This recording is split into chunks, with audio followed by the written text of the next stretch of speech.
Welcome back to Film Snob HQ. We are on the road to Avengers Doomsday. We are now almost 50 movies in, believe it or not. It's crazy how quickly we've gone through all of this. For you, it's 3 videos a week. For me, I'm knocking out like 10 of these in a week. It's kind of insane how quickly we're getting through it all. So much so that I might do some of those additional ancillary projects I mentioned that I wouldn't do. We'll see how we go.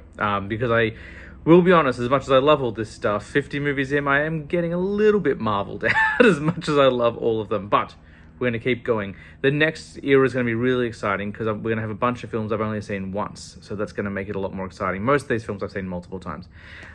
We are, however, talking about one of the most triumphant Marvel projects of all time today.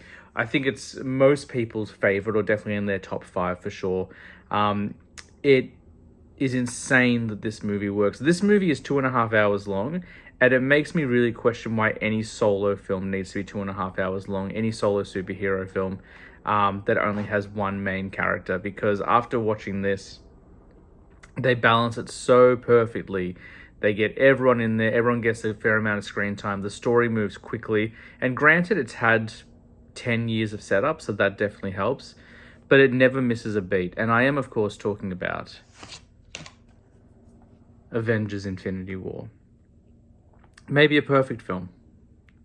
There was a lot of pressure on this movie to do well. The first Avengers film was very, very popular. The second one didn't do as well. A lot of people said that it had a lot of issues. As I said in my video on Age of Ultron, I prefer it to the Avengers. I think it's an improvement. We had new directors, Joss Whedon not coming back to helm. Instead, we have the Russo brothers, who had done Captain America the Winter Soldier and Captain America Civil War. So there was a lot of pressure, because I'd had 2 really good films, but this was a whole new undertaking. We hadn't had a ton of setup for this movie. Yes, the stones had appeared, but they weren't major plot points. Even like when the Tesseract was a main plot point in Captain America, it wasn't really about the Tesseract. It wasn't really about the Space Stone. It was more about, Cap versus Red Skull and stuff like that. The way they execute this film is perfect. We open with Thor and Loki and the Hulk on their ship from Thor Ragnarok. The tone is significantly different, and Thanos and his children, the Black Order, are already on their ship, and they've decimated pretty much every Asgardian there. We've got Cull Obsidian, we've got Corvus Glaive, Proxima Midnight, and Ebony Maw, who's my personal favorite. He's the mouth of Thanos. He's the one he's kind of like his herald. Bunch of people get killed. We lose Loki in the first 10 minutes. We lose Heimdall in the first 10 minutes. We see Hulk fight Thanos and get absolutely destroyed. We find out in the first 10 minutes what a force to be reckoned with Thanos is, how powerful he is. We learn he's the only being in history of the universe to wield 2 Infinity Stones. And we see how scary he truly is. We then cut down to Earth, where Hulk is sent through the sky, through space by Heimdall. Heimdall's last act, and Hulk lands at the Sanctum Sanctorum. He meets Doctor Strange and Wong, and then the movie doesn't stop. The movie literally does not stop from here. It is just action scene after action scene after action scene. We have a ground battle with the Black Order, where Iron Man, Doctor Strange, and Spider-Man fight the Black Order. In a really fun sequence. It's our first hint at Spider-Man's Spidey sense. We then cut to space, I think it is. And in space, the Guardians of the Galaxy discover Thor, and he kind of sets up his mission. So he's going to go out into a place called Neverdalia, which is a weapons forge, and because he doesn't have Mjolnir anymore, so he needs a weapon to fight Thanos. And then we cut to Scotland, where Wanda and Vision have been romancing, which is a big pull from the comics. They've got a romantic relationship, and Corvus Glaive is trying to hunt them down because they want the Mind Stone from Vision. And then we see Captain America, Black Widow, and Falcon emerge from the woodwork to help protect them as well. And from there, it's just these 3 teams just trying to keep a lid on it as Thanos wreaks havoc, basically. We have an incredible battle scene in Wakanda. First, it's just against the Outriders. They're kind of like grunt enemies, and then, of course, Thanos himself shows up. We have maybe the best sequence in the film for me is the fight on Titan, Thanos' homeworld, where Iron Man, Doctor Strange, the Guardians, and Spider-Man all try to take down Thanos, and it's just incredible. It's amazing.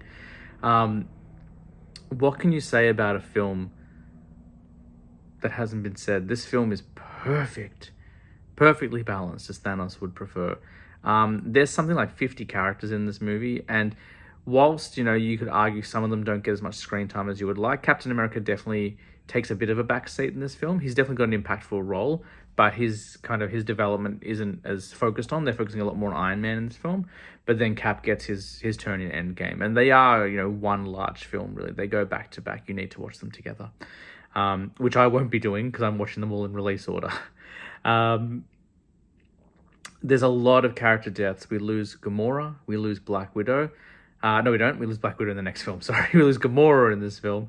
Do we lose anyone else? That might be about it. All the Black Order.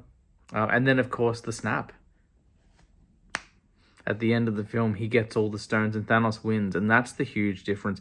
And it's not the first film in the franchise to do it. Captain America also had a villain win. So phase 3, the villains are getting stronger. They're holding their own and they're taking down the Avengers. I remember the first time I saw this in theaters, I went and saw it with my wife. We actually went to the cinema in separate cars because I think I was coming from work.